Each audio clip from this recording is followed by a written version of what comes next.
Favela do Coroado, Rio de Janeiro, é Engenho da Rainha, Brasil. A oportunidade da tua salvação já terminou a igreja e que era o ela teu não tem fim, pacto mas com a não iniquidade. terminou. A igreja não Se tem enganou pacto. A quem verdadeira igreja, entenda, que a não tem história pacto com a afinou, politicagem. se equivocou. Mas a igreja, ela tem uma aliança. Eu vou com o mostrar pra eterno. quem achou que terminou. Eu vou deixar pensarem que o projeto falhou. Eu vou chegar depois só pra impressionar. Eu tô montando um contexto porque eu quero impactar. Eu já lhe aviso, não pense que morreu, que a história acabou e que você perdeu.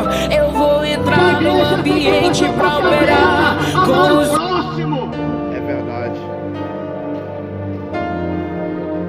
A vida é de tempestades, como eu li no texto. Quem disse essa palavra, irmão Tiago? Foi o próprio Jesus.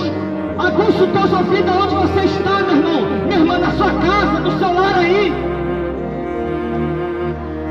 Deus diz, olha, aquele que ouvir as minhas palavras Verdade. e praticar as minhas palavras, Glória a Deus.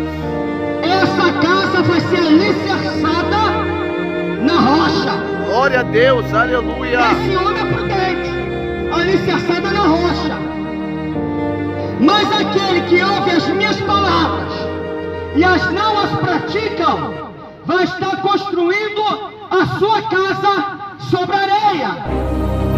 Aonde vem o vento, tempestade, aonde essa casa não vai aguentar pela tempestade. Em nome de Jesus, Deus te abençoe. Posso orar? Senhor, em nome de Jesus. Olha ele aqui. Olha ele aqui. Obrigado, hein? Em nome de Jesus. A igreja está aqui. Em nome de Jesus.